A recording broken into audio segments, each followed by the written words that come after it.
Hello everyone, Nicholas Duffer here, Duffer Foundation Repair, popping in real quick to give you a little hint, little insight, little tidbit on how to maintain your home's foundation during the winter time. Main thing that you want to do during the winter time is check for water leaks. After your freezes, if your pipes have frozen, they will freeze, and when they unthaw, they will bust at the seams and cause some pretty bad water leaks. And not always are they all bad water leaks. Make sure you check your water meter. Look at the meter for at least 2 minutes. Make sure that dial does not turn even one tiny centimeter.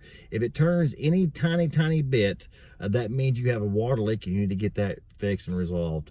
If you don't, you will have foundation problems and you will have settlement problems.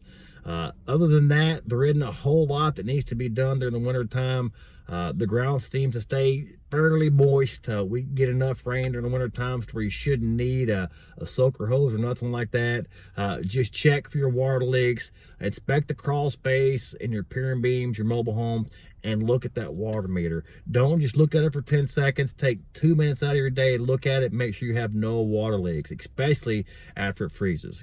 Thank you guys. Have a great day. I look forward to hearing from you. If you have any questions, any comments, please feel free to shoot me an inbox. Would love it if you could like and share this video. We just want to help people here with their foundation maintenance problems and help with their foundation repair needs. Thank you and have a great day.